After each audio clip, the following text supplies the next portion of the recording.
Eh bien, ces messieurs dames, bonjour, c'est Cad, bienvenue dans cette petite vidéo de... Alors, c'est pas une vidéo de présentation, c'est pas une vidéo avis, c'est juste pour papoter un peu sur un jeu de société. Donc ceux qui s'en foutent en fait et qui veulent juste regarder, me regarder en train de papoter de musique, ben vous pouvez passer votre chemin parce que ça va pas être très intéressant.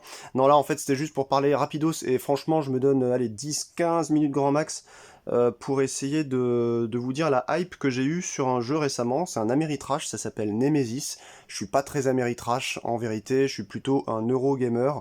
Mais en tout cas, là c'était relativement sympa. Alors la première version, je pense que bah, elle est cool aussi, mais là elle est plus trop dispo. Et puis très honnêtement, si c'est pour payer 200 balles un jeu, autant prendre la version qui est dispo aujourd'hui, parce que là c'est en fait en gros la V2 si vous voulez.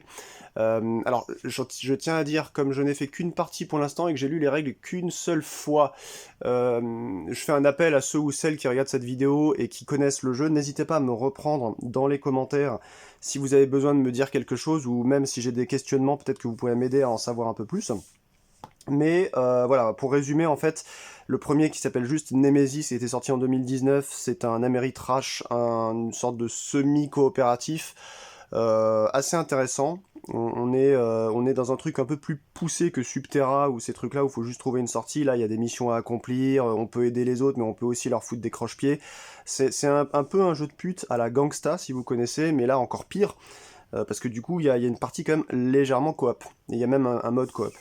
La première version, donc moi j'ai fait une partie avec des potes, c'était ouais, la semaine dernière, et bah, c'était assez sympa. C'était même très bien, il y a eu des retournements de situation, moi j'ai fait des dés de timbrés, enfin, généralement j'ai un peu la shkumoun, mais alors là, à chaque fois que je lançais le dé, sans mentir, une fois sur trois ou une fois sur deux, je faisais pas de bruit, je réveillais personne, enfin c'était de la folie furieuse. Et d'ailleurs je m'en suis bien sorti parce que, spoiler, j'ai carrément gagné la partie, on était 5, on a été 2 à pouvoir remporter. Étonnamment d'ailleurs, on était les deux à avoir des persos un peu bourrins avec déjà des armes de base assez cool, je jouais capitaine.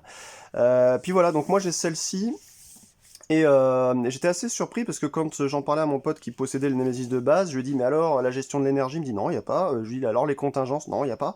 Et en vérité, je pense que là, ils ont pris 2-3 ans et ils nous ont repondu une nouvelle version. Alors certains n'aimeront pas trop les figurines de celui-ci, puisque cette fois-ci, voilà, les survivants ont réussi à arriver, mais non pas sur Terre, mais sur Mars, je crois que c'est ça, le pitch, hein, de toute façon c'est indiqué tout au début ici. Et vous avez des méga corporations qui nous avaient engagés, mais là le problème c'est que maintenant on doit sortir de cette base martienne, et il y a une infestation de rôdeurs nocturnes, donc ça s'appelle plus les intrus, et il faut s'en sortir. Alors, je pense, parce que très sincèrement, bah, j'ai pas encore joué à cette version-là, je pense que le jeu est encore plus difficile. Si vous voulez vraiment du challenge, franchement, faut choper cette version. Parce que j'ai retourné les règles. Je suis revenu sur plusieurs points.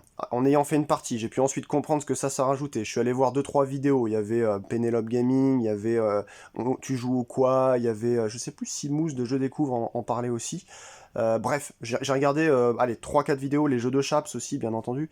Et j'ai vraiment l'impression, à part pour la Société des Jeux, où je sais plus comment il s'appelle, qui a remplacé Martin, dit qu'au final il préfère jouer à plusieurs au premier et à un ou deux à celui-ci. À part lui, je pense que globalement les gens s'accordent à dire que celui-là est quand même plus abouti, et je pense que c'est vrai. Du coup, ben, je suis vachement hypé pour faire une partie. La règle, elle est assez claire, contrairement à ce que certaines disaient, notamment Penelope Gaming. Moi, j'ai trouvé que c'était assez clair, même si, bon, il faut se lancer une fois sur une partie pour comprendre un peu les subtilités. Parce qu'il y a beaucoup de cartes, il y a beaucoup de matos, c'est vraiment un jeu qui est assez compact, mais aussi très étoffé. Et une mise en place qui est relativement longue. Je pense qu'au bout de 20 minutes, c'est posé, mais voilà, faut prévoir tout ça aussi en temps de partie. Là, vous avez donc les nouveaux intrus, ou les nouveaux rôdeurs nocturnes, je sais plus dans lequel ça s'appelle, où voilà, vous voyez la petite larve, griffeur, adulte, hybride, et puis la reine. Alors, soit dit en passant, c'est comme dans la première version de Nemesis, vous avez des figurines légèrement différentes, ce qui fait que vous avez des individus vraiment positionnés sur le plateau qui vous donnent donc de la verticalité, on va dire ça comme ça, pour reprendre les mots du passe-temps et de Simon du passe-temps. Mais vous avez aussi beaucoup d'horizontalité classique, comme sur du jeu standard, hein, bien entendu. Mais moi, j'ai pas trop l'habitude, si vous voulez, de jouer avec des jeux à figurines. Ça fait très longtemps que je m'en suis un peu séparé des jeux à figurines. Et là, je fais une partie chez mon pote Richard, et c'était juste de la folie, quoi. Alors, je dis pas ça parce que j'ai réussi à gagner. En fait, le problème, ce qu'il y a de jouissif dans ce type de jeu, c'est que vous vous doutez pas jusqu'à la fin si vous allez vraiment réussir à trouver un moyen de vous en sortir ou pas. Il y a une tension de timbrer tout le temps. Après, il y a un point que Chaps, sur la chaîne des jeux de Chaps, là, avait mentionné que moi j'ai pas trouvé très vrai. Ou en tout cas, il parlait de lockdown. Là, je vous parle de ma partie sur Nemesis Standard. Il disait que quand il y a une personne qui meurt, très rapidement, eh bien, la fin du jeu va commencer à se lancer et va arriver. Et là, franchement, on a bien joué 45 minutes. Lui, il parlait de 10-15 minutes. On a joué 45 minutes. On a dû faire 3 ou 4 tours depuis que l'une d'entre nous était morte, quoi. Donc, je sais pas. Il y a quand même un phénomène où il y a un joueur ou deux qui peuvent être peut-être lésés et puis qui sont juste spectateurs. Alors, je crois qu'il y a un mode aussi où ensuite il y a un contrôle des mobs. Je sais plus exactement. Bref. Vous voyez, là, comme je n'ai fait qu'une partie, c'est encore un peu light. Vous avez toute la notion de courant donc, qui est rajoutée dans le lockdown, qui est excellente. Je comprends même pas pourquoi ça n'a pas été pensé sur le Nemesis standard. Il y a aussi, donc je crois qu'il y a quelques salles différentes. Il y a une seule piste au lieu de deux maintenant pour tout ce qui va être la piste, le seuil de, vous savez, de fin de jeu, de fin de partie, en fait, le décompte de tours, avec aussi la piste d'autodestruction qui est mélangée avec. Il y a, bon, les cartes contamination, c'est la même chose. Les connaissances, ça, c'est une très bonne idée. Dommage que ça n'ait pas été dans le Nemesis. C'est pour ça que je vous dis, si vous intéresse le jeu, allez sur le lockdown, en fait, parce que le seuil de connaissance est très intéressant. En fait, vous avez votre marqueur, et en fait, il va augmenter donc sur la piste, vous savez, là où il y a le labo pour les points faibles. Dans ce jeu-là, c'est-à-dire dans le Nemesis Lockdown, vous avez déjà un point faible pardon, de trouver, et tout le monde commence à 0, sauf ceux qui sont considérés comme survivants, je crois qu'ils commencent à 3 sur la piste, parce que ça va de 3 à 10 peut-être. Au 6, eh bien, ceux qui ont 6 de connaissances peuvent obtenir donc le point faible numéro 2 s'il a été découvert, et le point faible numéro 3 même s'il a été découvert. Tant que vous n'avez pas 8 ou 9, vous ne pouvez pas bénéficier. C'est-à-dire que sur la table, les joueurs ne bénéficieront pas des mêmes avantages voilà, contre les mobs. Je trouve ça très intéressant, en fait, ça donne une asymétrie aussi là-dessus. Disons qu'il faut, voilà, on peut pas tout faire dans le jeu, et c'est un jeu qui est ultra frustrant. Si vous aimez les jeux frustrants, les jeux où vous savez pas ce que le tour va vous réserver, bah c'est pour vous, quoi. Le jeu est un peu cher, mais franchement c'est pour vous. Sinon, tout ce qui est fuite, attaque d'opportunité, les combats, tout ça c'est pareil, sauf que y a des dés de combat en fait qu'ils appellent dés d'avantage. Dès que le secteur est alimenté, en fait, vous prenez ces dés bleus au lieu des dés normales contre les intrus classiques. Et puis sinon, qu'est-ce qu'on a de nouveau? Donc les portes c'est pareil, les marqueurs de panne c'est pareil, le feu c'est pareil, les slimes c'est pareil, les bruits c'est pareil. Ah oui, il y a les navettes SAF, SAF, qui vont démarrer, vous ne savez pas laquelle va partir, donc vous pouvez vous mettre sur une navette, si c'est pas la bonne, boum, vous prenez une aggrave. Enfin voilà, il y a vraiment, là vous sentez en fait le jeu qui vous en veut, quoi. Et le contrôle de victoire donc avec ces fameux jetons contingence. L'idée c'est qu'au début de la partie vous en avez un certain nombre, chaque joueur va en recevoir un, et sur la piste, au bout de la piste en fait du jeu, vous avez donc à la fin des tours un jeton contingence toujours face cachée que personne ne peut révéler. L'idée, c'est qu'il va y avoir des possibilités pour aller enquêter sur les jetons des joueurs, si je ne m'abuse, et aussi sur une pile de jetons contingence restants qui sera déposée en fait sur le plateau, pour essayer de voir ensuite avec une carte qu'on a et qui va nous donner en fait toutes les contingences possibles, par élimination, lesquelles en fait... lequel, le jeton de contingence qui va se trouver là sur le board en fin de partie, ne sera pas ou sera. Parce que si vous connaissez le vôtre, si vous avez enquêté sur l'un des joueurs de la table et vous savez quelle est sa contingence, si vous avez par exemple vidé toute la pile des jetons contingence au milieu, vous pouvez vous dire ok d'accord, donc ça va être sûrement soit ce jeton, soit ce jeton. Et du coup, sur ce qu'il y a marqué sur les jetons, bah ça peut être complètement un nouvel objectif, quoi. Sauver tout le monde, par exemple là, tuer tous les occupants de la chambre d'isolement. Vous avez une chambre d'isolement qui ressemble un peu à la chambre de stase de départ du premier Nemesis. Sauver tous ceux qui n'ont pas envoyé le signal, enfin voilà, en fait ça va vous donner une sorte de sur-objectif qui, si il n'est pas fait, ben crèvera. Enfin, vous fera crever en gros. C'est-à-dire que les méga corporations diront, bah lui, il n'était pas parmi ceux qui devaient subsister, donc bim, il vous dégage. Si j'ai bien compris. Puis vous avez la même chose, il y a une porte de bunker qui peut s'ouvrir qu'au moment, je crois, où il y a le premier mort de souvenir. Donc il faut prendre un petit véhicule tout-terrain martien pour sortir de la base et se réfugier là-dedans. Ensuite, vous pouvez plus jouer, quoi. Pareil que sur le premier, sauf que là, voilà, ils ont rethématisé ça. Et bah, je pense que c'est encore un jeu plus abouti que le premier. Il faut vraiment que je fasse une partie, mais c'est toujours pareil. Déjà que j'arrive pas à jouer à des petits jeux à 2 joueurs, alors s'il faut lancer un truc comme ça... Puis là, avec la table que j'ai ici, vous la voyez pas, mais c'est une 80 sur 100, enfin, c'est ric-rac avec un jeu comme ça. Bref, bah, c'est une tuerie, déjà. Alors, ce dont je suis un peu triste, c'est que je crois que Funforge fait des éditions relativement limitées quand même de ces gros jeux, parce que ça vaut de l'argent, quoi. C'est la localisation française de Woken Realms.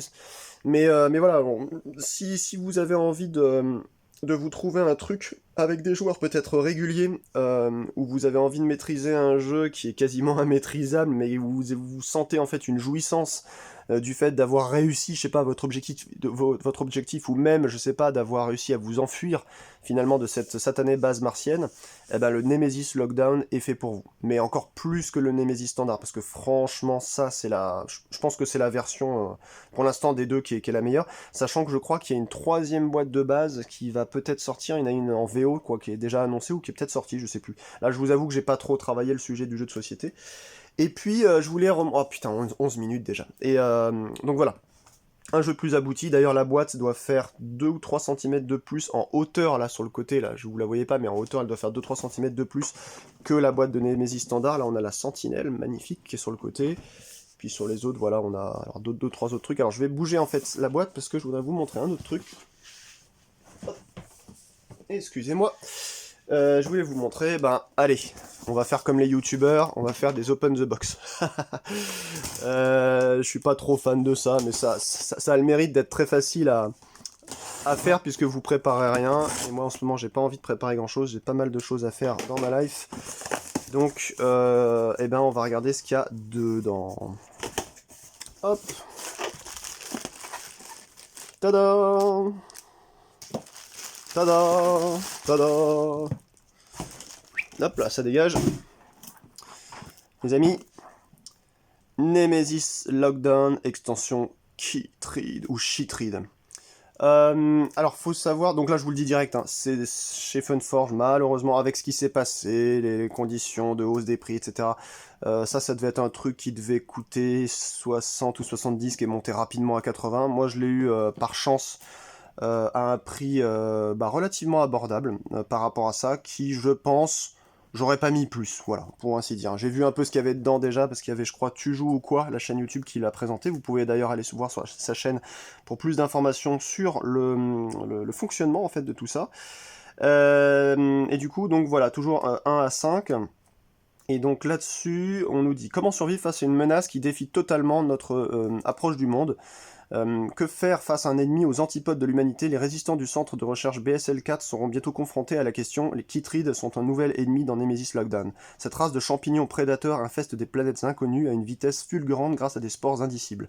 Lorsque vous croisez leur chemin, il est déjà trop tard. Si vous possédez donc les extensions blablabla, ça c'est impossible à avoir. J'ai regardé Carnomorph, Summer de Vide ou Aftermath. Pour ceux qui les ont pas achetés depuis 2019-2020, c'est quasiment impossible de les choper. Donc moi je m'assois dessus, mais tant pis. Mais en gros, vous avez la moitié des trucs qui sont pour jouer avec les autres extensions du vieux Nemesis, et puis vous avez donc quand même tous les nouveaux jetons avec les belles figurines, et je pense qu'on va s'ouvrir ça tout de suite pour regarder un petit peu, et puis après je mettrai fin à la vidéo, parce que c'était vraiment une vidéo pas du tout préparée, c'était juste pour vous montrer un peu tout ça. Alors, donc, je crois que c'est un petit peu de poussière là, c'est marrant ça, vous avez il y a de la poussière sous blister, c'est la première fois que je vois ça. On sent que c'est un jeu reconditionné, hein. Non, je sais pas, ça doit être une boîte qui clôturait par exemple la fin du rouleau ou autre, et du coup elle a été, le rouleau l'a un peu sali de l'intérieur, c'est pas grave.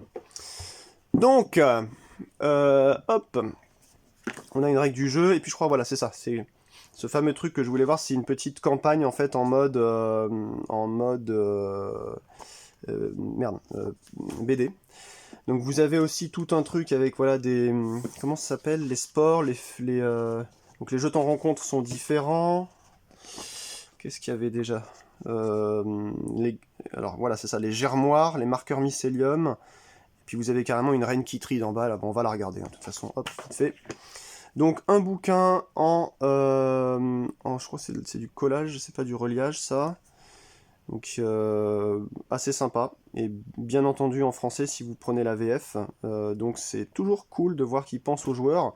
Donc ça à mon avis, il faut pas se spoiler, parce que ça fait partie un peu d'une histoire en fait que vous allez mener. On a donc quelques nouveaux plateaux pour les fameux adultes satyres, hybrides, amanites et reines. Bon, les laboratoires, voilà, à changer. Alors ça, je pense que ça, voilà, c'est sur les carnomorphes. Ça, c'est sur Chytride. Voilà, donc si vous jouez, je pense qu'avec Chytride, ça doit être ça.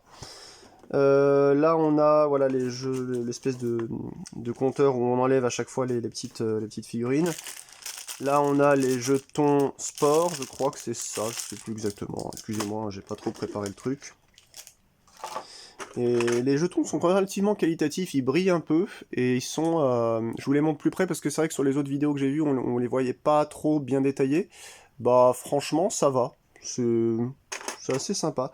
On va regarder un petit peu comme ce qui nous intéresse le plus, les petites figurines. Ah bah alors non, ça c'est pas... Alors oui, j'avais oublié. Ça c'est le Cosmocat. Je pensais que c'était un champignon, un Chytride. Non, c'est le Cosmocat, vous savez que... Alors, ou si vous ne savez pas, en gros, vous avez un jeton premier joueur que vous glissez, c'est juste un Oya de base en carton. Bah là, en fait, ils vous ont fait une figurine, sachant que à l'époque du premier Nemesis, je crois qu'il y avait une extension qui coûtait 40 balles où vous avez ça et un autre truc avec dans la boîte, mais juste pour ça, quoi. Alors, est-ce que c'est exactement la même figurine ou une autre? Je ne sais pas.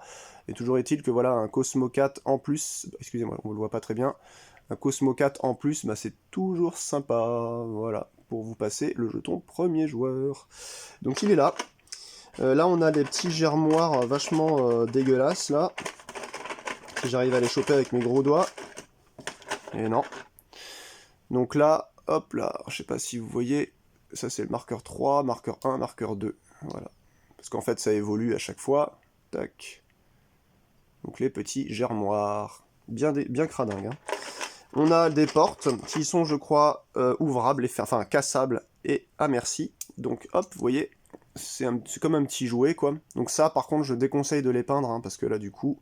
Ou alors sinon, faut vraiment pas peindre, bien entendu, cette partie-là, mais moi, je suis... Alors je vous dis ça, je suis pas du tout un peintre, moi. Hein, je me suis juste posé la question, est-ce que c'est logique de les peindre, même s'il y a une sorte de réversibilité comme ça, bon bref. En fait, vous avez la notion de porte cassée dans le jeu, où quand vous avez des mobs qui veulent avancer vers votre salle et qu'il y a une porte, bah à la place, ils pètent la porte en premier, voilà. Donc vous avez tout ça, vous avez la grande porte du bunker, qui elle, bah c'est soit elle est fermée, soit elle est ouverte, je crois qu'elle peut pas être cassée, hein, de base, parce qu'il n'y a pas de monstre qui sort à l'extérieur, donc voilà, vous posez ça devant le bunker, dès qu'il y a un mort, je crois, ça s'ouvre, de souvenir. Hein. Vous avez... Ah oui, j'avais oublié en plus. Bah finalement, il y a quand même un petit peu de matos, mais c'est vrai que ça coûte quand même vachement cher pour ce qu'ils mettent, sachant que c'est que du goodies, quoi. Donc ça, bah, c'est le petit rover. Le petit rover dont je vous parlais tout à l'heure, où vous avez une place, et vous pouvez donc sortir de la base, hop, et aller mettre votre perso à l'abri au bunker. Mais après, il peut plus rien faire, donc il faut que vous ayez déjà fait votre objectif. Et surtout, il faut qu'il y ait personne qui lance la séquence de destruction. Est-ce que ça marche? Je sais plus, là j'ai un doute. Je crois que la destruction, elle pète la chambre de capitonnement, donc à l'intérieur de la base, mais par contre à l'extérieur, je sais plus. Je ne sais plus. Et puis là, on est en vidéo ensemble, donc j'ai pas forcément envie de regarder. Ça va nous faire perdre du temps. Ici, on a quelques figurines, donc bien cradingues. Hein. Ça fait, vous savez, cette extension-là, elle fait un peu penser à Shub-Niggurath ou de Cthulhu, vous savez, très Lovecraftienne. Hein. Déjà, le premier Nemesis, il fait énormément penser à, bien entendu, à Alien, hein, la série de films Alien. Donc là, voici des champignons en mode un peu plus gros, je sais plus comment ils appellent ça, les satyres peut-être. Voilà, de près, hop. Très bien foutu, on dirait une pleurote là-haut. Voilà, donc excusez-moi, hein, je vous montre mes gros doigts dégueulasses, mais au moins vous voyez les figurines pour ceux ou celles qui seraient intéressés par ce jeu. Et puis, bah, on a la reine quand même, on va la sortir, hein, parce que c'est quand même assez cool. Voilà, donc, bon alors, elle est quand même plus petite que la reine du jeu de base Lockdown, et Nemesis Lockdown, et d'ailleurs encore, qui elle-même était déjà plus petite que la grosse reine alien de Nemesis standard, mais voilà à quoi elle ressemble, et bah franchement, je trouve que ça va, quoi. Pour du jouet moulé, l'intégrer à un jeu de société, ils sont pas foutus de nous, il est bien détaillé. Enfin voilà, je trouve que c'est assez détaillé. Après, moi je peins pas mes figurines, hein, très sincèrement, ça me saoule plus qu'autre chose. Et puis c'est tout, bah, c'est déjà pas mal, parce que je crois que c'est quand même un jeu qui est relativement difficile.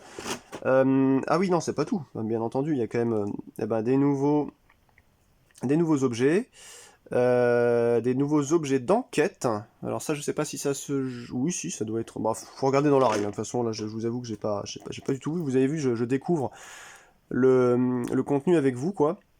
Android, qu'est-ce que ça peut être? Qu'est-ce que ça peut être? Ils nous ont rajouté un perso, là, que je ne saurais pas. On a des cartes rôle, ouais, effectivement, qui reviennent. Donc ça veut dire qu'il y a un nouveau rôle. Alors par contre, si on nous rajoute un rôle, où est la figurine? C'est ça la question. Et puis donc tout ça, ça va aller sur les événements et les cartes mob, donc des keytrades, vous voyez. Donc voilà, toujours pareil, le même système, hein. Vous tirez la carte et vous regardez si le niveau de votre keytrade qui est présent avec vous dans votre salle peut vous attaquer ou pas, et ensuite ça vous fait parfois des effets supplémentaires. Bla bla bla bla bla. Bah voilà, je pense qu'on a vu ça, mais par contre c'est assez mystérieux cette histoire de... cette histoire là avec le nouveau rôle. Alors ça, je crois que c'est des cartes, il y avait ça aussi quand vous achetez le Nemesis Lockdown, vous aurez en fait un paquet de cartes, je crois, qui est... comment on appelle ça? Qui est mise à jour, voilà. Un paquet de cartes mise à jour, parce qu'apparemment il y avait du bug ou des erratums. Ce pack contient des mises à jour pour Nemesis Lockdown et son extension Keytrade. Trouvez ces cartes... Ah oui, alors ça, je vous dis une bêtise, c'est le même pack en fait. J'avais déjà ce pack vendu avec le jeu de base, donc en fait dès que vous achetez ça à partir de juillet 2023 en tout cas, vous aurez ce pack là, donc là moi ça me fait un doublon, c'est pas grave. Et puis bah écoutez, je pense que c'est tout, j'avais tout ça à vous montrer. Il y a bien entendu les petits sacs, on les a vus, c'est toujours cool. Le thermoformage est relativement bien foutu je trouve dans ce jeu là. Après la vidéo, je vais bien entendu commencer à me mettre à dépuncher tout ça. Et puis il y a, voilà, bah oui, effectivement, il y a un nouveau perso, hein. J'ai vraiment l'impression que c'est le cas. Alors vous savez, hein, pour ceux qui penseraient que ça rentre pas, c'est normal, à chaque fois les grosses boîtes comme ça, elles sont bombées, et quand vous pétez en fait les premières planches à punch, là en fait, ça, bah, après tout rentre facilement. Et qu'est-ce que je voulais voir? Alors voilà, c'est ça. Croissance des germes abrasifs, semeur de vide, ça on s'en fout. Autre règle de Keytrade. Non. Type de Keytrade. Non. Exploration, règle de Keytrade. Un jeton connaissance de médecin. Ouais, bah c'est bizarre. Faudra que je potasse tout ça. Je sais plus si le médecin... Oui, c'est le médecin devait être un rôle dans le premier de souvenir. Mais bah, je vais regarder de plus près la règle à lire, et je vais ouvrir et bien entendu sliver toutes les cartes. Mais franchement, vu que ça a l'air tellement compliqué, je pense que la première partie que je ferai, elle sera sans Keytrade, juste avec les mobs de base, parce qu'il y a tellement à faire déjà. Bref, je sais pas pourquoi j'ai parlé de ça aujourd'hui, j'étais content d'avoir mon extension Keytrade. Donc c'est pour ça que j'étais hypé, que je voulais en parler un peu avec vous. Voilà, donc n'hésitez pas, si vous connaissez bien le jeu, bah, je serais vachement curieux bah, de vous poser encore plein de petites questions sur des petits points, notamment sur Keytrade. Et voilà, donc n'hésitez pas comment on appelle ça? Bon bref, n'hésitez pas à dire que vous êtes là dans les commentaires, à vous manifester, voilà. Et puis je rappelle d'ailleurs, pour ceux qui seraient encore là dans cette vidéo, que j'ai un Discord que je mets aussi ensuite là dans la description de la vidéo, si vous avez envie de venir papoter de tout ce que j'aime sur cette chaîne, c'est-à-dire des musiques type métal extrême la plupart du temps, ou jeux de société. Je vous souhaite une très bonne fin de journée, prenez soin de vous, et à la prochaine, allez ciao!